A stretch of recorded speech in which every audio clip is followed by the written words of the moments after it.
Cette conférence va maintenant être enregistrée. Voilà. Donc, je vous souhaite à tous un bon webinaire et puis on se retrouve à la fin.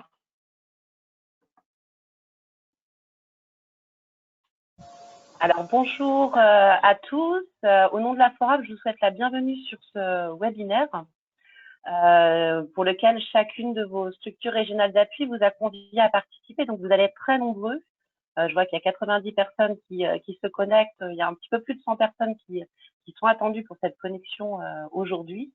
Donc on est tous très fiers de vous accueillir sur ce webinaire où une mobilisation de la FORAP a été mise en œuvre dans le cadre de l'accompagnement, de l'appui, pour mutualiser nos compétences, notamment pour vous apporter des ressources dans le cadre du retour d'expérience de la phase aiguë du Covid-19.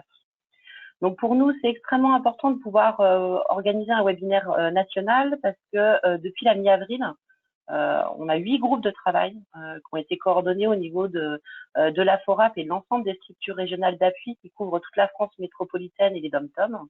Et on a organisé de nombreuses réunions hebdomadaires pour vous proposer des ressources qui soient vraiment utiles et complémentaires aux démarches que vous avez pu réaliser en interne, et tout cela en appui pour vous faciliter la mise en œuvre du retour d'expérience.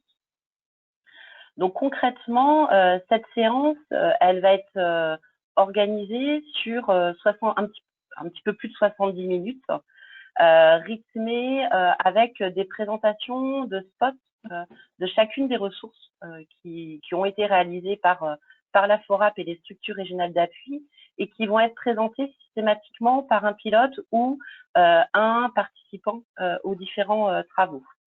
Donc, il y aura premièrement une présentation du panorama des ressources qui sont actuellement disponibles.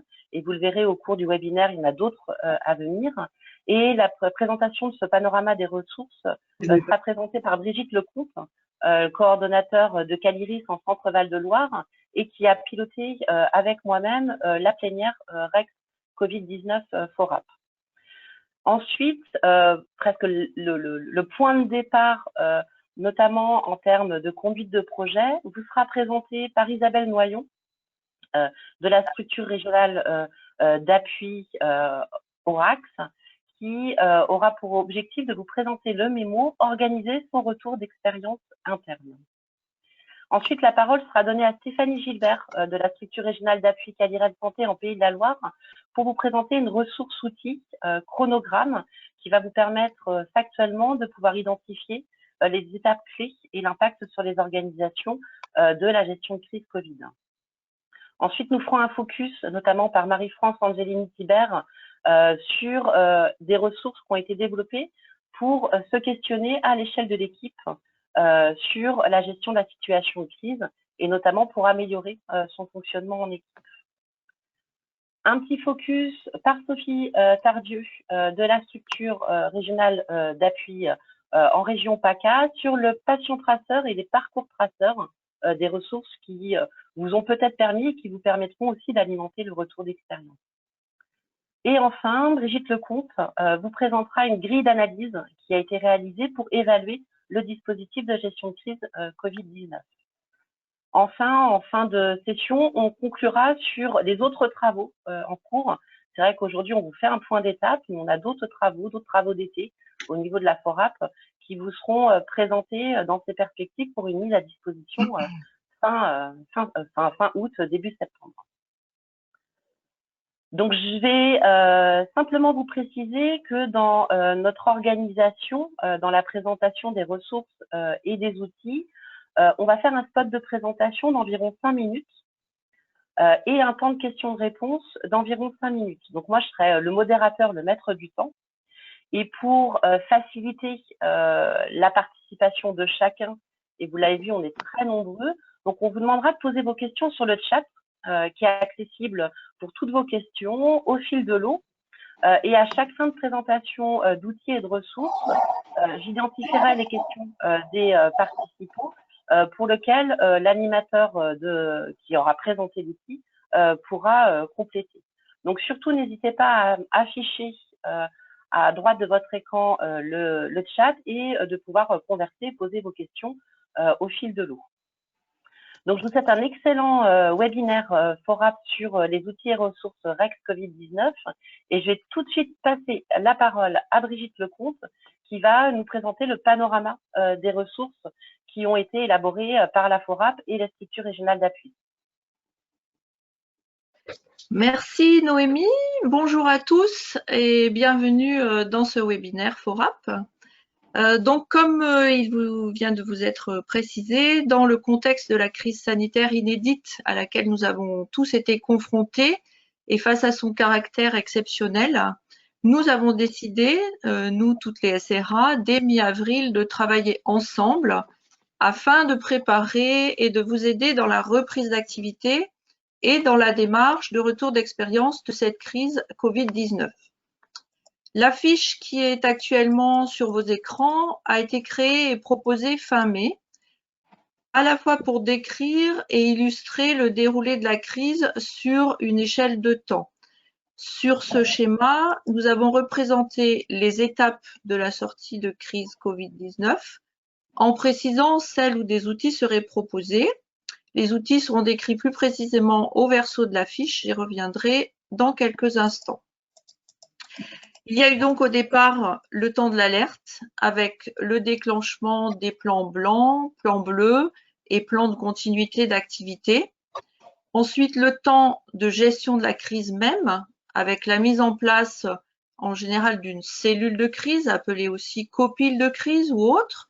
Et puis bien sûr une très très forte mobilisation. Puis la reprise d'activité progressivement pour laquelle nous avons mis à disposition des PRA, des plans de retour d'activité adaptés à chaque secteur sanitaire, médico-social et la ville. Aujourd'hui, c'est le temps du retour d'expérience, un temps essentiel avec la proposition de plusieurs outils élaborés, comme nous vous l'avons dit, de façon collaborative au sein de la FORAP et testés auprès d'établissements et de structures volontaires que nous tenons à remercier. En effet, cette crise a entraîné des modifications majeures des organisations, des pratiques professionnelles, avec des innovations en termes de techniques, de coopération, de communication avec l'ensemble des parties prenantes. À l'échelle de chaque structure, de chaque équipe, il est essentiel d'analyser en profondeur, de façon collective, structurée, la manière dont son propre système de fonctionnement, ses organisations, ses pratiques ont été impactées.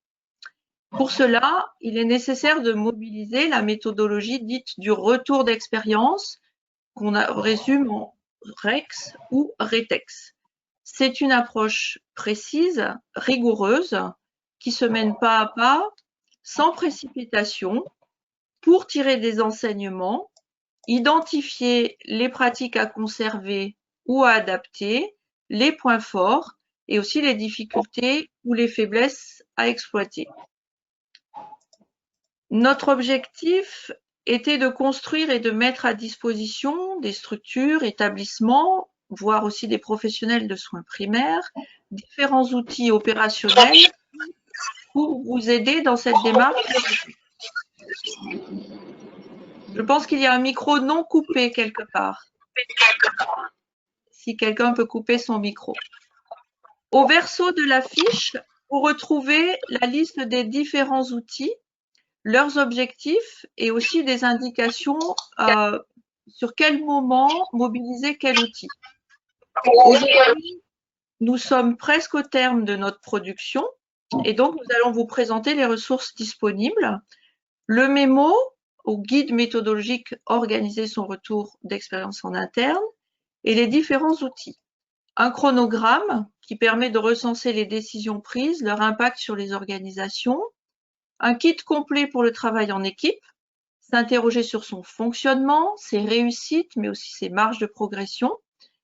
La mobilisation de la méthode patient-traceur, parcours traceur, et puis l'auto-évaluation du dispositif de gestion de crise. Donc, je vais passer la parole à Isabelle de la SRA Aurax en Guadeloupe pour vous présenter le mémo.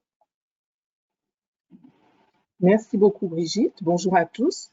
Donc, je vais prendre juste 2 petites secondes pour vous expliquer un peu la genèse de ce mémo.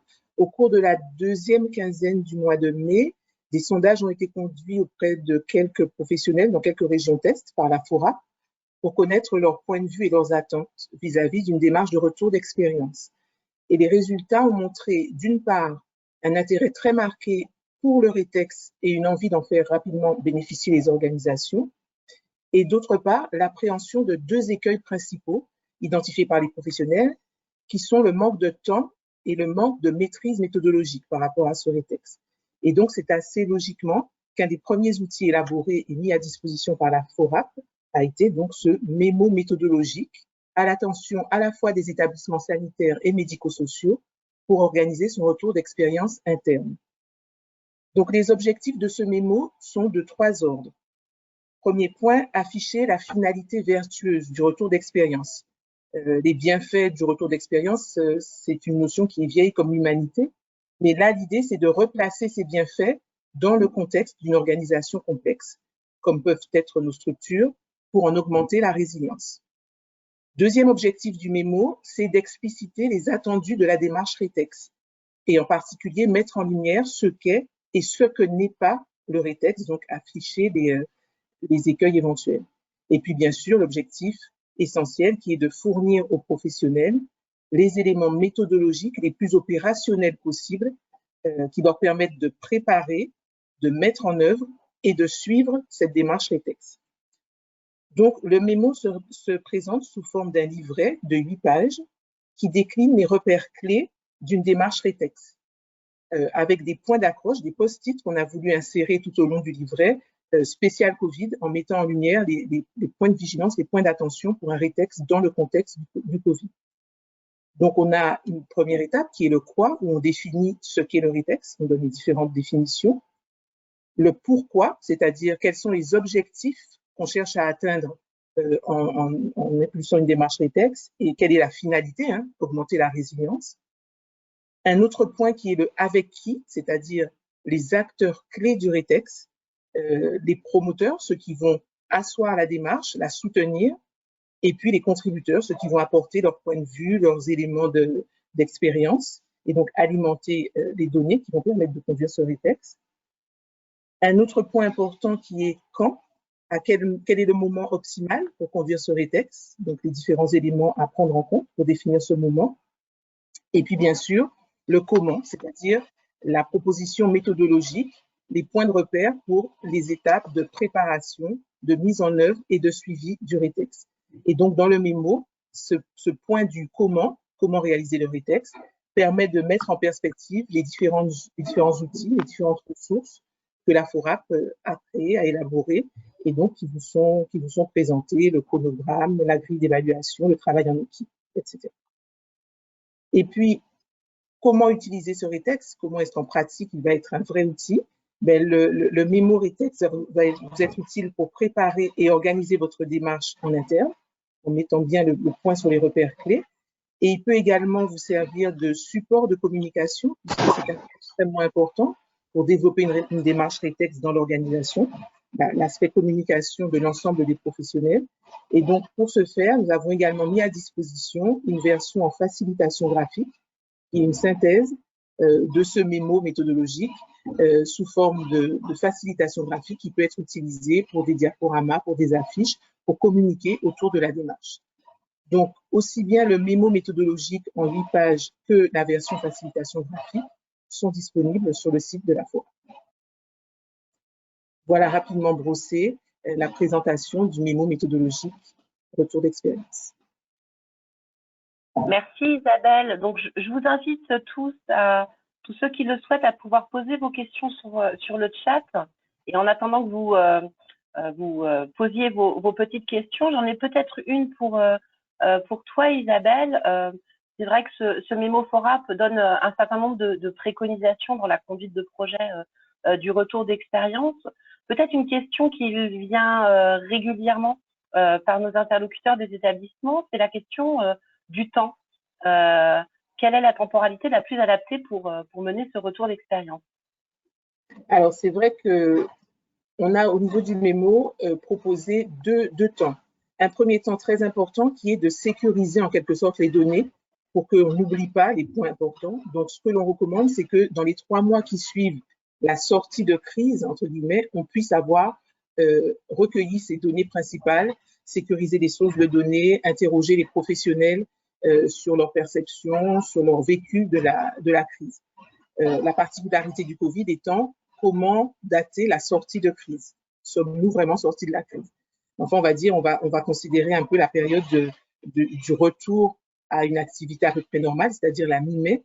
Donc, on dira que dans les 3 mois suivant cette sortie de crise, entre guillemets, il faudrait avoir recueilli les données et au plus tard avoir fini le retest, c'est-à-dire avoir analysé les données et puis avoir élaboré des recommandations dans les 6 mois suivant la totalité de l'événement.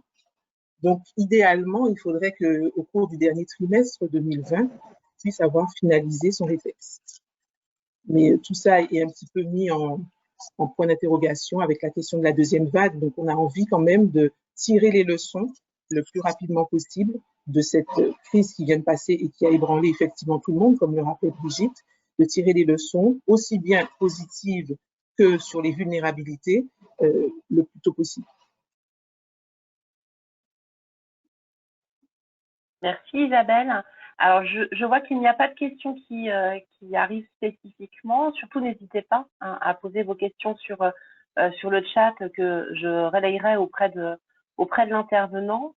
Ce que je vous propose, elles vont probablement venir au cours du webinaire, c'est de tout de suite pouvoir passer la parole. Ah, je vois une petite question, donc je m'arrête en cours de vol. Il y a une question sur la question de l'équipe Retex. Une question qui est quand même très pertinente, qui est aussi régulièrement posée.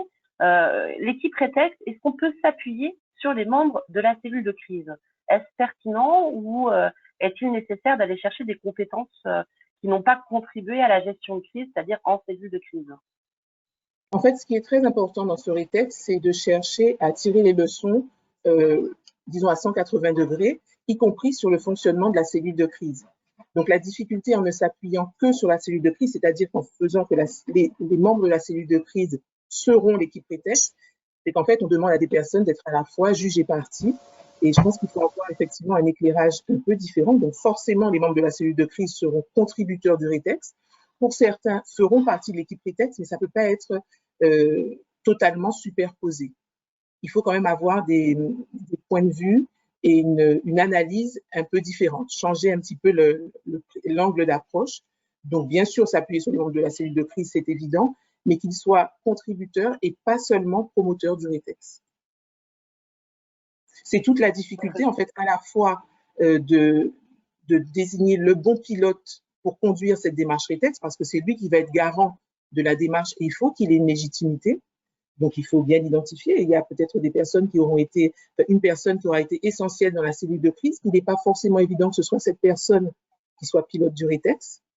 Et ensuite, il faut pouvoir constituer une équipe Retex suffisamment resserrée pour qu'elle puisse être fonctionnelle, mais qui puisse quand même être pluriprofessionnelle et apporter une variété de points de vue, d'analyse et de pertinence dans l'analyse des données.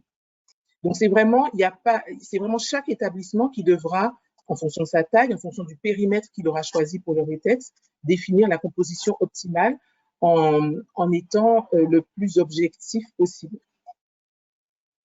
Alors, une autre question qui est en lien aussi avec la composition justement de l'équipe Retex, ou du moins composition ou contribution. Un sujet qu'on a aussi abordé et qui fait partie des perspectives de travaux de la FORAP, c'est la question de la place de l'usager.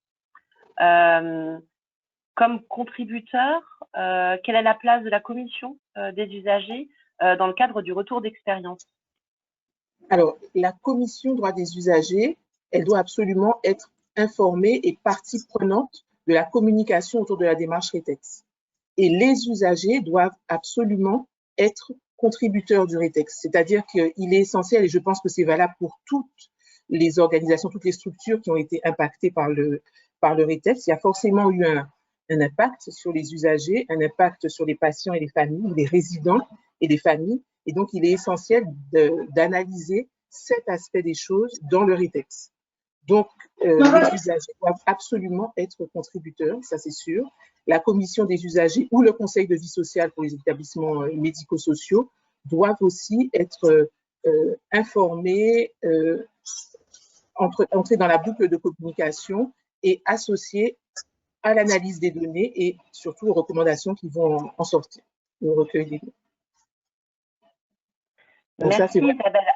Il y a une autre question qui arrive, mais je pense que je vais la garder pour lancer les questions-réponses sur le deuxième temps. Donc un grand merci Isabelle, un grand merci aux participants qui ont posé quelques questions qui sont vraiment pertinentes et des questions qui reviennent régulièrement sur le sujet de la conduite de projet du retour d'expérience. On vous propose maintenant de vous présenter une première ressource qui s'intitule Chronogramme, chronologie d'essai et mesures prises, qui va être présentée par Stéphanie Gilbert. Stéphanie, je te laisse la parole. Oui, merci Noémie. Bonjour à tous.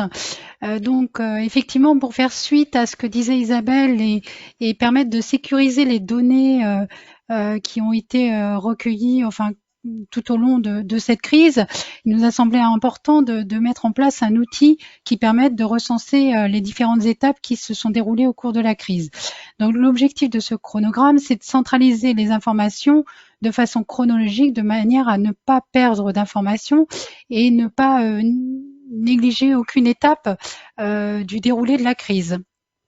Donc en fait, ça permet de classifier les éléments marquants les plus importants et de mettre en regard les décisions qui auront été prises au sein de chaque établissement à partir des recommandations nationales qui ont été nombreuses et qui se sont succédées de manière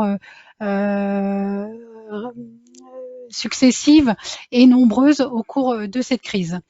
Et en fait, l'idée, c'est en fait de pouvoir identifier à chaque étape clé l'impact sur vos organisations au sein de vos établissements. Donc, il s'agit en fait de recueillir les éléments importants qui ont été mis en place, les actions qui auront été mises en place sans les analyser, mais pour ne pas perdre d'informations importantes et pouvoir ensuite faire un retour d'expérience avec déjà une somme d'informations qui auront été recueillies à l'aide de cet outil.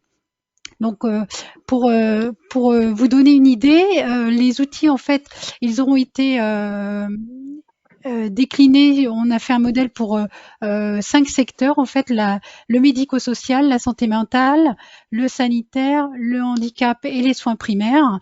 Et en fait, un tableau Excel a été créé avec les décisions prises pour chaque secteur, vous permettant en fait d'éviter d'avoir à les rechercher, mais de pouvoir les reprendre au sein de ce tableau et ensuite de décliner les actions au sein de vos établissements. Noémie, si tu veux bien me mettre le tableau suivant. Ça arrive. Oui. Donc, en fait, pour chaque secteur, on a fait une fiche modèle, une fiche type, qui vous permettra en fait de voir un petit peu l'idée de ce chronogramme. Donc en fait, on a la décision ou l'événement externe, national, régional, territorial, qui aura été prise, donc que vous retrouverez dans le tableau Excel et qui vous évitera en fait d'aller les rechercher. Et ensuite, comment vous avez décliné cette décision en interne, donc de manière chronologique et à partir de la date et parfois de l'horaire, puisque par exemple pour le médico-social, la décision d'interdiction des visites s'est faite en fin d'après-midi et l'impact a été immédiat sur les organisations. Ensuite, l'idée, c'est comment ces décisions ont impacté le système et le fonctionnement habituel. Donc, de pouvoir recenser à partir des organisations l'impact que ça a pu avoir, à la fois sur le management, sur les organisations, sur les ressources humaines, que vous puissiez décliner et hiérarchiser, en fait, l'impact que ces décisions auront eu sur vos organisations. Et à l'issue, en fait, de ce système, de cette organisation, vous pourrez en fait faire un premier niveau de débriefing, mais très réduit. En fait, l'idée, c'est pas de faire le retour d'expérience à cette étape-là, mais c'est vraiment de recenser les impacts sur vos organisations. Mais vous pourrez déjà voir ce qui a déjà marché et ce qui est à mettre en axe d'amélioration, ce qui a été plus difficile sur le plan aussi bien organisationnel que des facteurs humains.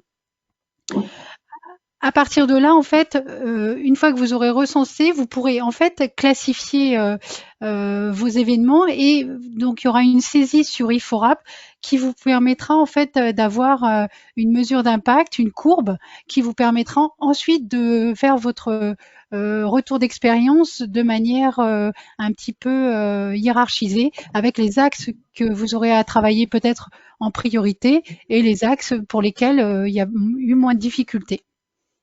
Mais d'autant plus que je ne sais pas quelle est la SRA qui va nous porter. Si c'est Reka ou si c'est Kairel. Alors, je pense qu'il y a de nouveau un micro d'ouvert. Il me semble avoir reconnu la voix de Marie-France.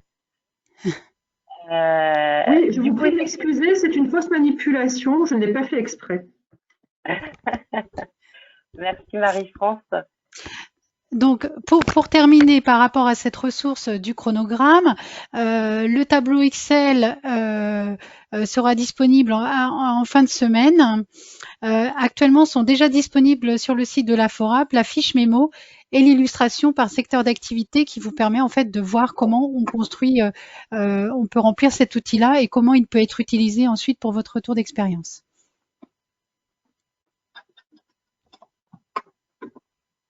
Très bien, merci Stéphanie. Alors, il y a déjà quelques petites questions qui arrivent sur le chat, mais je vais remonter à la question de Madame Maire sur la question du périmètre du retour d'expérience.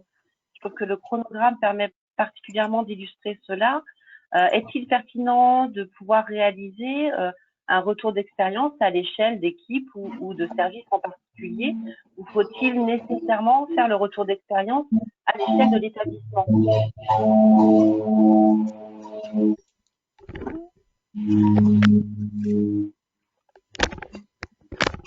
Alors.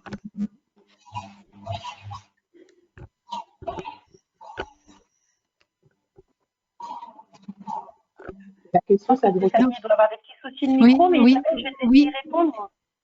Oui, je suis désolée, j'ai un écho terrible et j'ai pas saisi la fin de la question. Isabelle, je te laisse peut-être y répondre. Oui, la question portait sur le périmètre du RETEX. En fait, on le met dans les focus spécial Covid du mémo méthodologique. La crise Covid a été tellement impactante à tellement de niveaux qu'on peut tout à fait envisager de faire des RETEX de différents périmètres pour une même structure. Et on peut avoir un RETEX global sur, comme ça va être présenté, l'évaluation du dispositif de gestion de crise, comment globalement la structure a fait face, a pu, pas trop anticiper, mais a pu faire face, a pu rebondir, a pu mettre en place des actions positives ou des points plus faibles. Et puis, on peut aussi envisager des RETEX sur des périmètres plus réduits pour mettre en lumière des facteurs positifs. Alors, on va représenter des outils pour le travail en équipe. Ça peut être à l'échelon d'équipe.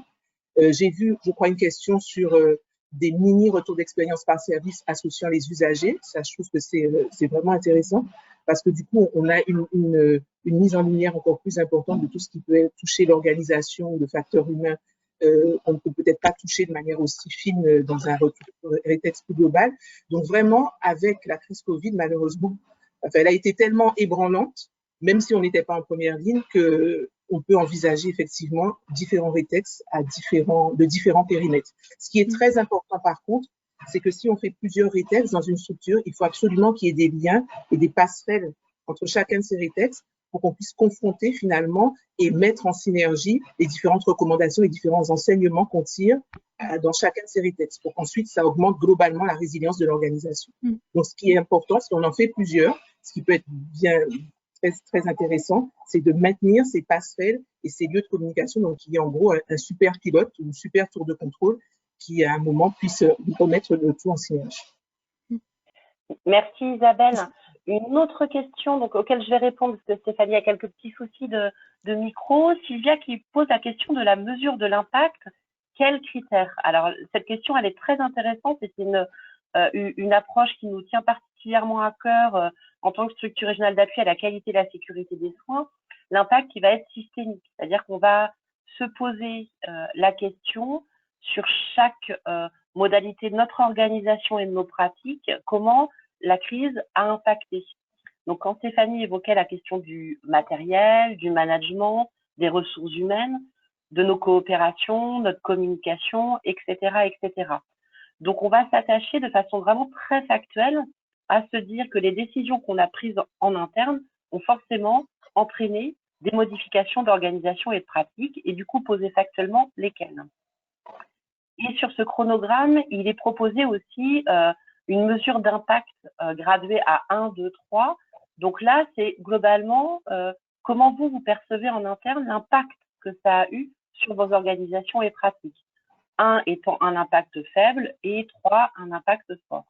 Ce qui va vous permettre, in fine, quand l'analyse, le rapport sera produit notamment sur IFORAP, de pouvoir d'emblée, sur toute la période de crise, pouvoir identifier quelle partie du système a été le plus impactée. Et du coup, comme ça l'a été dit par Brigitte en introduction et par Isabelle, de ne pas rentrer dans des conclusions trop hâtives de la gestion de crise et pouvoir de façon factuelle et posée identifier l'impact sur les organisations. Alors, Priscilla Autrey dit qu'effectivement, c'est subjectif, tout à fait. C'est subjectif. En même temps, vous êtes en mesure d'identifier comment cet impact a ébranlé votre organisation, que ce soit sur le plan en termes d'impact financier, organisationnel, affectif. L'idée, c'était de vous proposer une échelle relativement simple pour pouvoir vous-même identifier comment vous avez ressenti cet impact sur vos pratiques.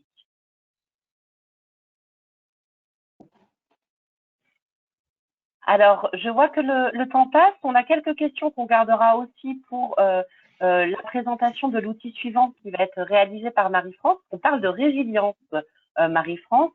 Donc, c'est vrai que dans cette production sur un outil ressource, travail en équipe en situation de crise, recueil d'expériences, débriefé pour capitaliser, on aborde probablement la question de résilience. Je passe donc la parole à Marie-France pour nous présenter cette ressource. Oui, merci beaucoup Noémie. Bonjour à toutes et à tous. Alors c'est vrai, on parle toujours de facteurs humains, de culture de sécurité, tout ça pour la sécurité du patient. En fait, il s'avère que les ressources de l'équipe et leur utilisation en situation de crise sont un enjeu assez fondamental et indispensable. Et pour cela, pour savoir un petit peu ce qui s'est passé en termes de facteurs humains, en termes effectivement de comment va se passer la résilience dans la structure après cette crise et surtout celle de la Covid qui est quand même assez longue et c'était pas connu jusqu'à présent, eh bien nous avons choisi dans le groupe de travailler et de proposer des items qui sont ciblés et représentatifs parce que sinon il y en avait beaucoup trop et c'était pas possible de travailler sur absolument tout. Et l'objectif, c'était que vous puissiez évaluer et tirer des enseignements de ce que les équipes ont pu offrir à la sécurité des patients pendant la crise, et en particulier pendant la crise de la Covid-19 qui nous intéresse ici. Alors c'est vrai, il va falloir qu'un minimum de maturité dans le management du travail en équipe soit nécessaire au sein de la structure. Cela dit, peut-être que ce minimum a vu le jour pendant la crise justement, et c'est tant mieux parce que du coup maintenant c'est là-dessus qu'il va falloir capitaliser tous ces acquis, les bons comme les moins bons, c'est ce que l'on dit depuis le début, hein, il va falloir s'intéresser à tout pour pouvoir aller de l'avant. Alors, pendant ce temps-là, les équipes ont été créatives, elles ont su se renouveler à la fois dans leur fonctionnement et dans leur organisation. Elles ont su montrer du soutien, de la confiance, de la coopération, de l'initiative entre ses membres, mais aussi avec les patients et leurs proches. Eh bien, du coup, si elles méritent qu'on s'y intéresse et qu'on inclut ce qui va ressortir de cette évaluation du travail en équipe et de la façon dont ça a réagi, voilà, on s'intéresse et on l'intègre au retour d'expérience de l'institution, de l'établissement.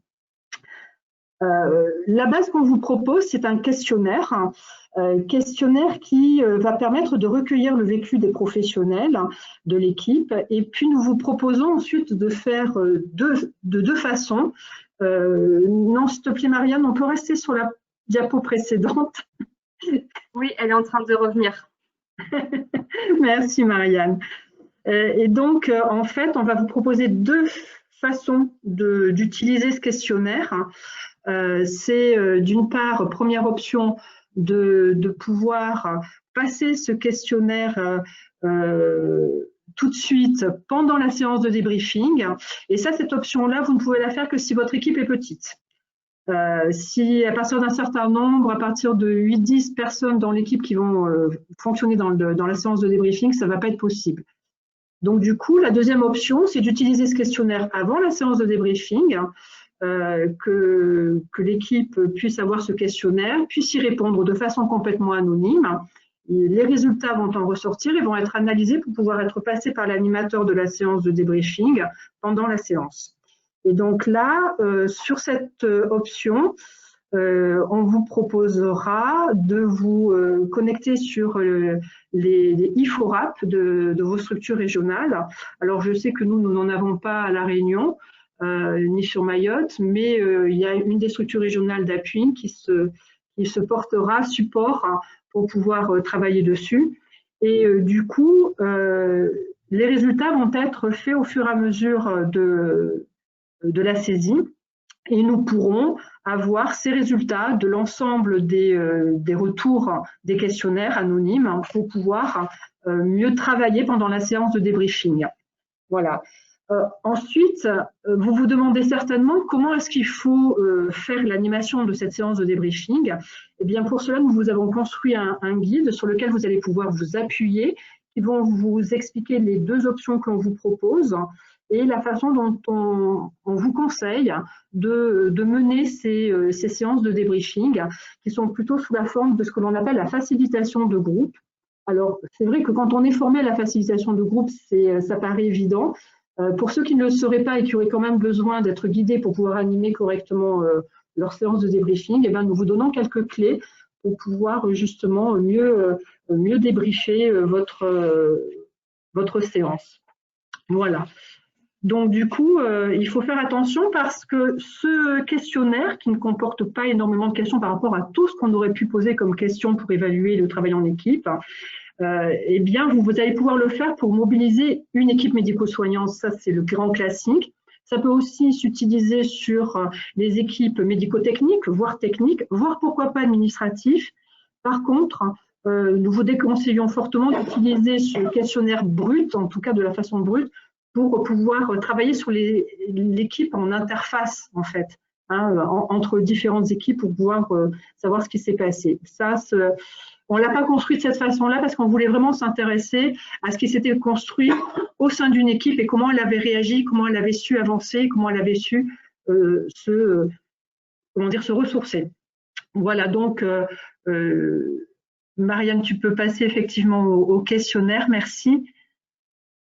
Et du coup, en fait, là, vous voyez les 7 premières questions. Il y en a une trentaine à peu près. Si mes souvenirs sont bons, il y en a 32.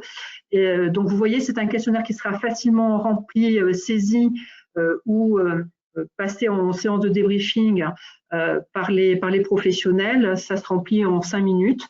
On l'a fait tester pour cela, et puis pour essayer aussi de savoir si les questions que l'on pose sont compréhensibles et sont cohérentes. Et puis voilà ce que je voulais vous dire sur cet outil que l'on vous mettait à disposition. Et je répondrai aux questions bien volontiers, Noémie. Merci Marie-France.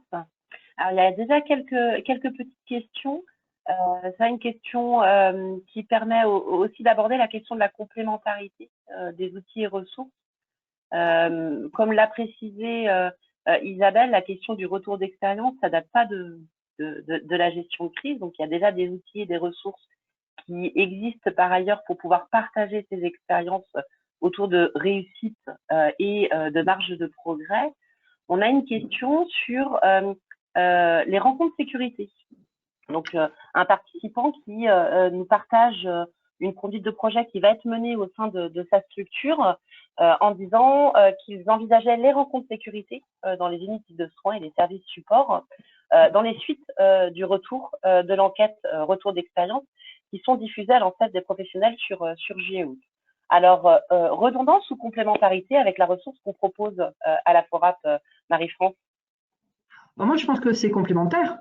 Pourquoi pas? On peut très bien utiliser ces rencontres et c'est une excellente idée. J'aimerais bien qu'il y en ait beaucoup plus que ce que l'on voit dans nos établissements, parce que la rencontre de sécurité, c'est justement le moment où, comme le disait Isabelle, on va avoir cette complémentarité entre les managers, qui souvent étaient à l'intérieur de la cellule de crise pendant la crise de la Covid, et les professionnels de terrain. Ces rencontres vont être extrêmement importantes pour pouvoir faire ce retour d'expérience. Alors, après, on peut s'appuyer sur les différents outils, mais le fait de le faire sous forme de rencontre de sécurité, pourquoi pas, bien entendu. Oui, et puis probablement ce qu'on peut préciser, c'est que les ressources qui ont été déployées par la FORAP, c'est vraiment cette ressource-là en particulier, c'est une ressource vraiment à destination de l'équipe dans son fonctionnement. Et c'est vrai que la question des rencontres sécurité, où du coup c'est une rencontre entre le top management et les équipes, là on est sur un niveau plutôt resserré sur le fonctionnement propre de l'équipe. Donc c'est vrai que je te rejoins complètement, Marie-France, ça me semble complémentaire. Et probablement qu'il y a des questions dans la trame de questionnement qu'on propose qui peuvent aussi servir dans les rencontres sécurité. Parce que c'est vrai que c'est un message qu'on vous passe globalement. Là, les outils et ressources, elles ont été pensées par les structures régionales d'appui, souvent en collaboration avec des professionnels des structures. Elles ont été testées et expérimentées. Par exemple, l'enquête équipe, on l'a testée auprès de 47 professionnels, mais bien entendu, adaptée, contextualisée par rapport à vos propres besoins en interne. Une autre question sur la question du temps. C'est probablement une question plus globale. Conduite de projet, chronogramme, outils, ressources sur le travail en équipe. Est-ce qu'au niveau de la FORAP, chaque outil a évalué le temps nécessaire pour conduire la démarche? Marie-France, je te renvoie la question parce que je sais qu'on l'a fait au sein du sous-groupe Travail en équipe sur le temps effectivement nécessaire à la conduite de projet. Oui, effectivement, on a essayé d'évaluer effectivement les points. Alors c'est vrai que ça va dépendre un petit peu de est-ce que c'est une petite équipe et on évalue finalement le travail en équipe au cours de la séance de débriefing ou si on le fait un petit peu avant. C'est sûr que ça va prendre un peu plus de temps si on passe d'abord le questionnaire parmi les professionnels, on récupère les résultats de cette enquête sur le vécu et puis après on fait la séance de débriefing. Donc effectivement c'est pas tout à fait pareil. En tout cas, une séance de débriefing par exemple, faut savoir qu'il ne faut surtout pas qu'elle dépasse 2 heures. Alors, nous, 1h30, c'est vraiment ce qu'on peut espérer de mieux. D'abord parce que les professionnels n'ont pas forcément un temps extensible, mais que de toute façon, au bout d'un moment, l'attention se perd et de toute façon, c'est compliqué d'être rivé, d'avoir son attention au-delà de 2 heures. Ensuite, si on prend globalement les choses, il faut savoir que il faut peut-être se dire que entre 2 semaines et 6 semaines, en fait, en fonction de est-ce que je dois passer mon questionnaire avant le débriefing parce que l'équipe est importante ou pas, ça va se gérer là-dessus. Voilà. Ensuite, si on parle de temporalité par rapport aux autres outils, au moment où il faut faire cette évaluation du travail en équipe, l'avantage du travail en équipe, c'est qu'il peut se faire de façon presque dispersée, on va dire, en fonction des équipes. L'essentiel étant de pouvoir à un moment donné tout recueillir pour pouvoir mettre dans le panier du rétex global de l'établissement ou de la structure. Merci Marie-France. Alors il y a quelques questions qui sont apparues de façon plus globale, donc ne vous inquiétez pas, toutes les questions auront une réponse, mais je les réserve pour quelques éléments de réponse pour la fin du webinaire, parce qu'on a des questions globales, je pense notamment à la question autour de la résilience, autour de l'adaptation en HAD, ou encore sur la mesure d'impact sur les patients. C'est des sujets qu'on va pouvoir aborder au cours de ce webinaire. Donc, elles ne sont pas perdues dans le chat, je les conserve bien de mon côté. Je vais, encore une fois, merci Marie-France Et je vais tout de suite laisser la parole à Sophie pour nous présenter les ressources qui ont été élaborées, notamment à partir de la méthodologie du patient traceur et du parcours traceur. Je te laisse la parole, Sophie. Merci Noémie. Donc moi je vais vous présenter les travaux du groupe Traceur, puisqu'on a travaillé sur deux types de traceurs.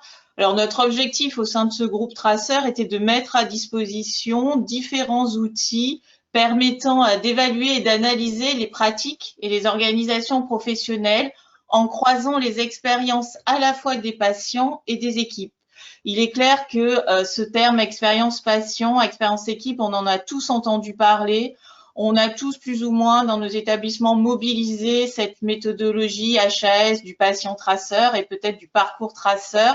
Mais c'est vrai qu'en situation de crise, recueillir l'expérience des patients est majeur et l'intégrer dans nos rétextes va vraiment être une valeur ajoutée pour les établissements.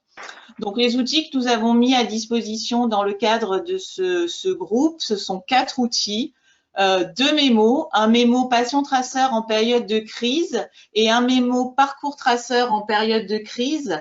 Ces mémos, vous les avez en libre accès sur les sites internet de la FORAP et de nos SRA. Ils vont vous servir à préparer et à organiser vos traceurs. Mais ils vont vous servir également à communiquer autour de ces traceurs que vous réaliserez peut-être dans vos établissements. À l'intérieur de ces mémos, vous retrouverez bien sûr la méthodo classique du patient traceur et du parcours traceur, mais comme nous avons testé et nous avons mené des patients traceurs et des parcours traceurs dans quelques établissements, vous aurez également quelques points de vigilance pour réaliser ces traceurs, qu'il s'agisse d'organiser les réunions, les entretiens avec les patients, les réunions avec les équipes ou qu'il s'agisse d'organiser et de préparer les réunions parcours traceurs. Donc ça, ce sont les 2 documents, les 2 mémos à disposition libre sur nos sites internet.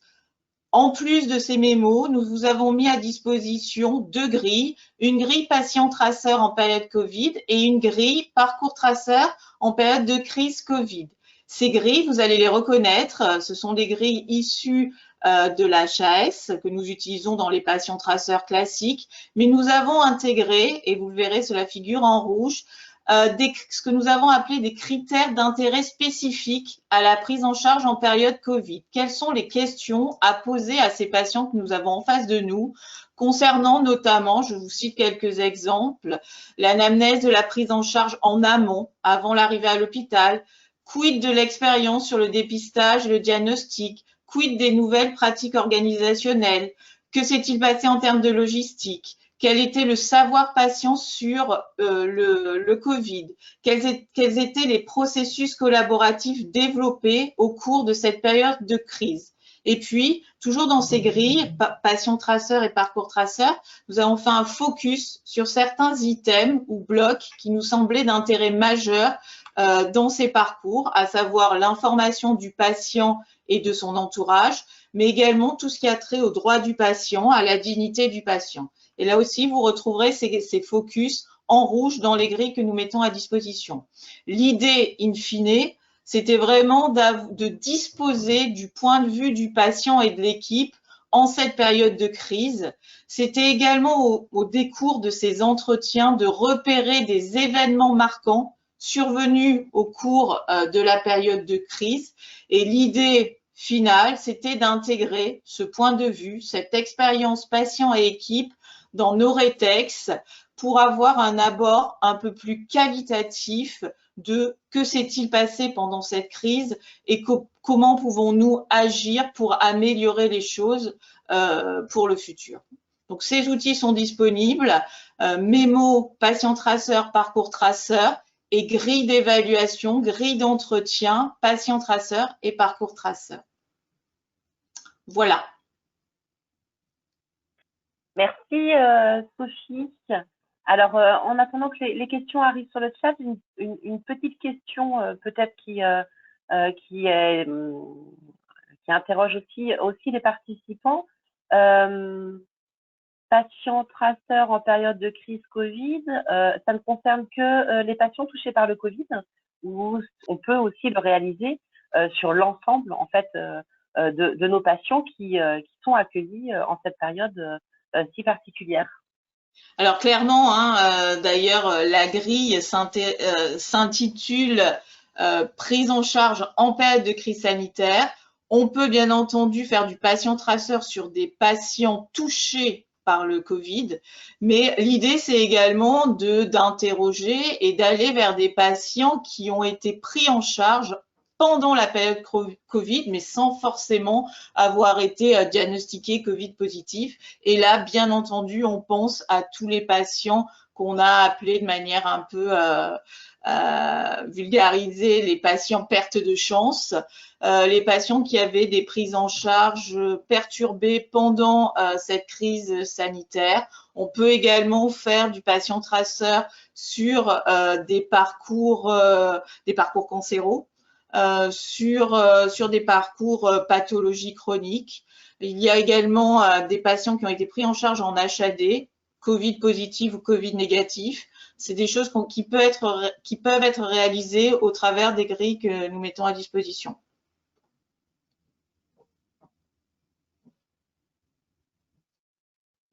Merci Sophie. Alors, une petite question. Peut-on encore faire des patients traceurs maintenant ou en septembre et alimenter notre retour d'expérience? Alors ça, c'est quelque chose qu'on aborde dans le mémo patient traceur, puisque effectivement, et tant mieux pour eux, hein, les patients, en tout cas, ceux qui ont été diagnostiqués positifs, pour beaucoup d'entre eux, ils ne sont plus à l'hôpital. Donc, vous verrez hein, dans les points de vigilance, on préconise la réalisation de patients traceurs par téléphone ou par visioconférence. On l'a testé, ça marche très bien. Donc, vous pouvez les faire maintenant en visio ou en téléconférence. Vous pouvez les faire en septembre ou si vous avez encore quelques patients hospitalisés, vous pouvez également réaliser ces patients traceurs en présentiel. Merci beaucoup, Sophie, de cette précision très utile. Je vous propose de continuer notre webinaire sur un dernier outil. Donc là, c'est vrai qu'on a abordé l'ensemble des outils où on allait questionner les organisations d'offres, les pratiques professionnelles. Et là, on va aborder un outil qui va vous permettre d'évaluer plutôt votre dispositif de gestion de crise. Donc, on est à un autre niveau. Donc, je vais laisser la parole à Brigitte Lecomte qui va nous présenter cette ressource. Merci Noémie. Alors, effectivement, cette dernière ressource permet d'évaluer le dispositif de gestion de crise et nous l'avons adapté pour les structures sanitaires, médico-sociales et aussi les structures mixtes. Les objectifs, c'était de disposer d'un outil facile à utiliser, permettant une auto-évaluation en collectif, afin d'identifier les actions à maintenir ou à mener et de capitaliser aussi sur les réussites qui se sont révélées pendant cette période. C'est un outil clé en main, accompagné lui aussi d'un mémo pour vous guider dans son utilisation. Alors en fait, il s'agit d'une grille Excel avec plusieurs onglets, un onglet méthodologie, un onglet pour les renseignements sur la structure, et c'est là que vous pourrez cocher sanitaire mixte ou médico-social, la grille en elle-même, un onglet de synthèse et puis les éléments aussi de bibliographie sur lesquels nous nous sommes appuyés pour construire notre questionnaire. La grille se compose de 80 critères qui sont classés en 9 thématiques. On a souhaité balayer à la fois le cadre réglementaire, le fonctionnement en lui-même de la cellule de crise, les organisations, les ressources, la communication et aussi la coordination avec les partenaires. L'outil, comme tu viens de le dire Noémie, n'a pas vocation à évaluer les prises en charge, mais il se concentre bien sur comment a fonctionné cette gestion de crise au sein de l'établissement, de la structure en elle-même. Vous pouvez soit évaluer toutes les thématiques, ou choisir celle que vous souhaitez investiguer. Et à la fin de la grille, on a aussi eu l'idée de laisser 5 questions libres et personnalisables pour chaque établissement, chaque type de structure. Notre recommandation, c'est de compléter cette grille lors d'une réunion d'équipe avec l'équipe Retex, des membres de la cellule de crise et puis d'y associer quelques professionnels. On prévoit à peu près 2 à 3 heures. Pensez à transmettre en amont la grille aux participants pour qu'ils se l'approprient. Et puis, bien évidemment, vous allez la remplir sur la base des informations que vous aurez précédemment collectées, que ce soit à travers, par exemple, l'outil chronogramme ou encore peut-être des patients traceurs ou encore l'outil équipe. Et puis, tout ce que vous avez en interne à disposition, vos comptes rendus, tout ce qui a été mis en place pendant la crise. Les résultats apparaîtront sous la forme d'une synthèse graphique qui va se générer automatiquement et qui sera imprimable sur une page A4 facile à communiquer, à afficher. Cette synthèse va permettre de mettre en évidence les points forts et les actions qui sont aussi intégrées dans un onglet séparé qu'on a prévu pour prévoir la validation des actions. Alors, pour illustrer les propos, voilà l'exemple de la grille. Donc, vous voyez tout en haut, le thème est inscrit en haut et en gras, numéroté. Donc ici, on est sur le cadre réglementaire et les ressources documentaires. En dessous, chaque critère apparaît sous la forme d'une question avec un numéro sur fond blanc. Pour chaque question, vous avez 4 modalités de réponse qui sont offertes. Oui, en partie, non ou non concerné. Ensuite, à droite du tableau, vous disposez de 3 colonnes avec des champs libres, en fait, pour compléter et pour argumenter vos réponses que vous avez données à chaque question. Que vous ayez des oui, non ou en partie, vous pouvez identifier les points forts, les actions mises en place, les points faibles, les difficultés. Et tout à droite, commencez à écrire vos actions d'amélioration identifiées en réunion. Donc, vous avez tout sur un même écran, en fait. Si, par exemple, vous avez coché médico-social et qu'une question ne vous concernait pas, elle apparaîtrait sur fond grisé et donc vous ne pourriez pas remplir. Voilà, donc la grille est vraiment adaptée quand vous cochez en introduction. Oui, je veux bien, Marianne, que tu affiches la dernière diapo pour vous présenter la synthèse graphique. Voilà, un exemple. Donc, vous retrouvez pour chaque thème comment vous vous situez par rapport à vos réponses. Un deuxième graphique qui, lui, ne reprend que les réponses oui, sous forme de ce qu'on appelle toile d'araignée. Et enfin, la synthèse avec point fort, point faible, qui vous permettra de communiquer facilement sur les résultats de cet outil. Voilà, j'ai été très rapide, peut-être trop. Donc, n'hésitez pas pour les questions. Merci. Merci Brigitte. Non, tu as été parfaite dans le timing. Alors, on va attendre quelques instants s'il y a quelques questions. Je répondais au chat, les questions plutôt généralistes, je les aborderai notamment sur la partie perspective. Donc, n'hésitez pas à poser vos questions sur cet outil, sur l'évaluation du dispositif de gestion de crise. Il y a un commentaire très clair. Donc, voilà, bon, c'est parfait. Peut-être pour amorcer les questionnements, en quoi, Brigitte, il vous semblait important, au-delà de mener le retour d'expérience globale sur les organisations et les pratiques, en quoi il vous semblait nécessaire et utile de pouvoir évaluer le dispositif de gestion de crise, qui, je le rappelle, l'outil est pensé pour l'ensemble des secteurs d'activité. Alors en fait, comme on l'a dit au début, c'est un travail collectif. Donc on s'est appuyé sur les retours que certains de nos collègues des SRA avaient déjà auprès de leurs établissements dont ils sont en proximité.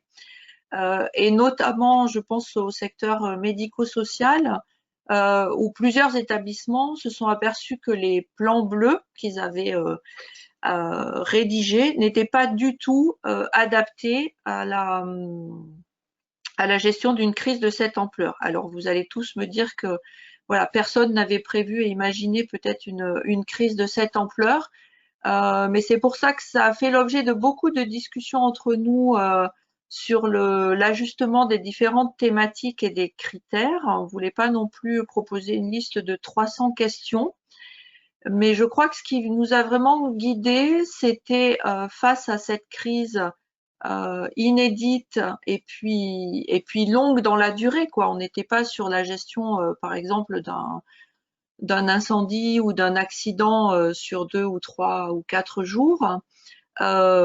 Évaluer comment avait fonctionné le dispositif de gestion de crise sur du moyen voire du long terme, comment avait fonctionné la cellule de crise et puis comment on avait communiqué, enfin tous ces différents items qui sont dans nos thématiques, ça nous paraissait indispensable pour que les organisations puissent s'adapter et aussi pour capitaliser sur tous les actions, enfin tout ce qui a été aussi de remarquable durant cette période. Merci Brigitte de cette précision. Une autre question sur la mobilisation du périmètre. Alors, ça me permet, mais je vois que Marie-France a pu y répondre. Effectivement, tous les outils qu'on vous propose ici ne sont pas en accès libre sur le site de la FORAP. On vous demande de vous rapprocher de vos structures régionales d'appui qui les ont soit déjà mis en accès pour leurs établissements participants, ou soit qui vont les mettre dans les suites de ce webinaire. Donc, rapprochez-vous en fait de votre structure régionale d'appui qui concerne votre établissement, et on y reviendra, on vous repositionnera la carte en fin de webinaire. Toutefois, une question qui est assez intéressante, la question du périmètre. Si on a eu une cellule de crise à l'échelle d'un GHT, pourrions-nous utiliser cet outil à cette échelle ? Oui, en tout cas au moins partiellement, puisque comme on l'a dit, vous pouvez choisir les thématiques qui vous semblent pertinentes ou pas. Donc par exemple, puisqu'il y a la thématique en soi sur comment a fonctionné la cellule de crise au sein de la structure, ça peut être à l'échelle du GHT, la thématique qui va concerner la communication notamment, les relations avec les partenaires, oui, ça me paraît tout à fait adapté. Et puis après, comme je l'ai dit tout à l'heure, vous avez la possibilité aussi de rajouter quelques questions. Donc n'hésitez pas, elles s'intégreront directement dans la synthèse graphique qui est proposée de façon automatique. Voilà, et je crois qu'on peut dire de façon générale, c'est l'adaptation des outils au périmètre, c'est-à-dire que à partir du moment où on recontextualise les outils, on peut les utiliser quel que soit le périmètre, qu'on soit une petite équipe en soins primaires, une structure médico-sociale qui n'avait pas à proprement dit de cellule de crise, mais qui a mis quand même en place un mini comité pour gérer cette crise, du centre hospitalier de moyenne taille à la grosse structure, voire un périmètre de territoire. Vraiment, c'est à vous de recontextualiser chacun de ces outils pour qu'ils vous soient utiles. Encore une fois, on le redit, l'important c'est le mémo sur la conduite de projet que vous a présenté Isabelle, et à partir de ce mémo, posez-vous la question de votre périmètre et de la façon dont vous allez pouvoir mobiliser les ressources et les outils. Un grand merci Brigitte pour cet éclairage. On arrive à la fin de ce webinaire pour lequel on vous a présenté certes un panorama, un panel de ressources et outils. On ne vous préconise pas de tous les utiliser en même temps, mais comme je le redis, de bien vous poser la question de vos objectifs pour définir l'outil le plus pertinent et le plus adapté, ou la combinaison d'outils les plus pertinents et les plus adaptés. En tout cas, comme ça a été abordé dans les questions des différents participants, c'est déjà un beau panorama que les structures régionales d'appui ont pu produire en un temps presque record, mais c'est pas fini parce qu'effectivement, comme ça a été interrogé sur le chat, est-ce que ces outils-là, notamment la question de l'adaptation du chronogramme, est-ce que c'est complètement adapté à l'ensemble des secteurs? Est-ce qu'on peut avoir des illustrations en soins primaires? Effectivement, on a des travaux d'été au niveau de la FORAP et notamment pour pouvoir s'interroger sur l'évaluation du dispositif de gestion de crise en soins primaires et pouvoir adapter, illustrer certains de ces outils, notamment sur les prises en charge et les organisations en soins primaires. De la même façon, à plusieurs reprises, certains d'entre vous ont posé la question de l'association des usagers, de comment la CDU, la commission des usagers, pouvait être mobilisée. Et bien entendu, et comme le précisait Isabelle dans la présentation du mémo Retex, il est difficilement envisageable de ne pas associer l'ensemble des parties prenantes. Donc, il y a déjà une partie de la réponse au travers de la méthodologie du patient traceur, mais ça ne suffit pas pour s'interroger effectivement sur la façon dont on a coopéré avec nos représentants d'usagers, de la façon dont on a pu laisser la place aux associations pour intervenir auprès des patients dans les services, et puis comment les patients ont vécu, quelle est leur expérience sur leur interaction pendant la période de crise, en tant que patient ou en ayant des difficultés d'accès à la prise en charge, comment ça a été vécu et comment cela peut alimenter la démarche du retour d'expérience. Donc, on a aussi un sous-groupe de travail qui va travailler au cours de l'été sur la question du recueil d'expérience des usagers et en appui dans plusieurs régions avec les représentants d'usagers au sein de communautés de pratique. Et enfin, parce qu'on produit beaucoup de choses et il est nécessaire que ce soit utile à vous, mais aussi que ce soit utile dans le partage d'expériences. Donc, on a un autre sous-groupe de travail qui réfléchit à la façon dont on peut initier une capitalisation régionale sous forme de livre blanc, de journée de partage d'expériences, pour lequel, en fait, on va continuer à réfléchir pendant ces travaux d'été. Dans tous les cas, le message principal qu'on veut vous passer, c'est que la mise en œuvre du retour d'expérience, c'est une opportunité. C'est une opportunité pour améliorer les pratiques et les organisations et faire que nos pratiques qu'on soit dans une démarche de résilience. Donc, je fais écho à l'interrogation de Geneviève, c'est-à-dire, oui, mais l'individu dans tout ça. Je crois que quand ce retour d'expérience il est porté par l'institution, en associant l'ensemble des parties prenantes, ça laisse la place de se poser la question sur nos pratiques et sur nos organisations, mais ça doit aussi laisser la place de l'accompagnement individuel des personnes. Le retour d'expérience, il a vraiment pour objectif de tirer les enseignements des réussites et des marges de progrès pendant la période de crise vécue. Et en tant que structure régionale d'appui à la qualité et la sécurité des soins, ça ne fait que appuyer les messages. En fait, les messages, ils sont pas si différents que ceux qu'on peut passer habituellement. Ça fait notamment écho à une question sur mais que va attendre la Haute Autorité de Santé sur la mise en œuvre du retour d'expérience.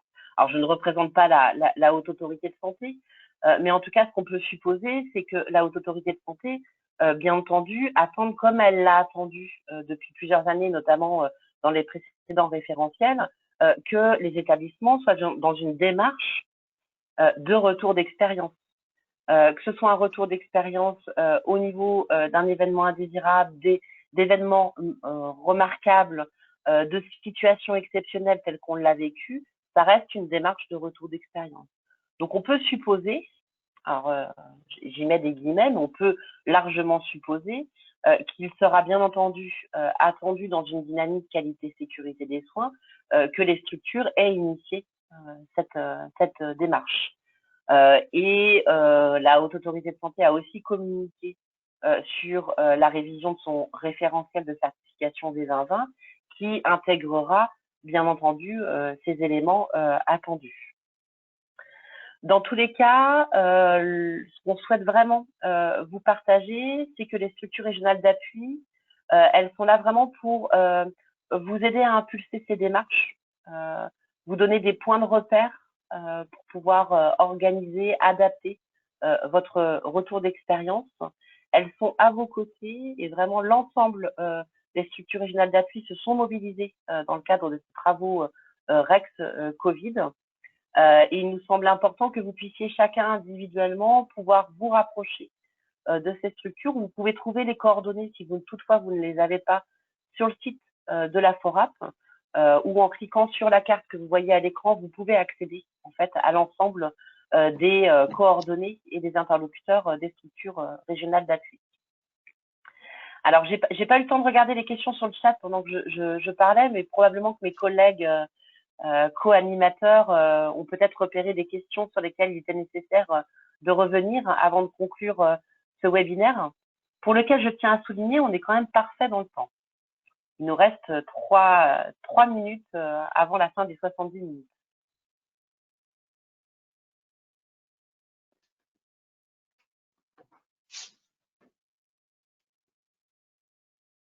C'est bon pour tout le monde? Dans ce cas-là, je vais te laisser la main, Marianne. Oui, alors avant qu'on ne se quitte, on aurait besoin de connaître votre avis par rapport à ce webinaire. Comment est-ce qu'il répond aux attentes que vous aviez? Est-ce que vous auriez des suggestions ou des points qu'on n'a pas abordés que vous auriez souhaité qu'on aborde?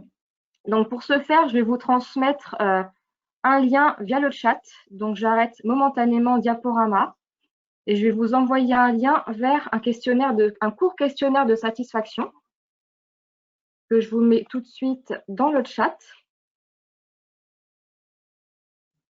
Donc là, vous allez pouvoir copier le lien dans votre navigateur et puis répondre aux questions qui vous sont posées. Et donc, comme le disait Noémie, effectivement, vous pouvez retrouver toutes les informations relatives aussi bien à ces outils, mais aussi au SRA qui composent la FORAP sur le site internet de la FORAP. Donc là, pour obtenir des outils, obtenir toute autre information, vous pouvez contacter votre interlocuteur SRA qui pourra vous accompagner selon votre demande.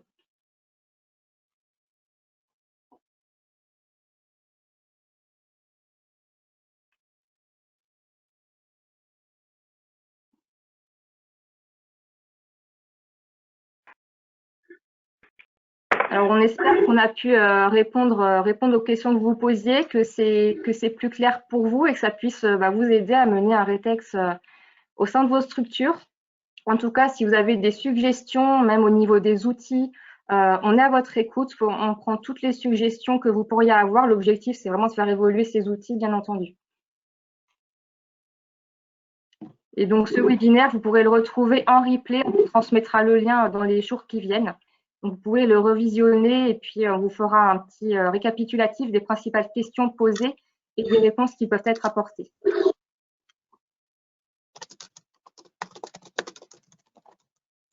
On vous remercie tous et on vous laisse quand même le temps de répondre au questionnaire de satisfaction. Donc, on ne se précipite pas à clôturer ce séminaire. On prend acte avec vraiment beaucoup de sympathie tous les merci qui défilent sur le chat. On espère que ça vous soit utile et on vous souhaite une très belle fin d'après-midi à tous. À très bientôt.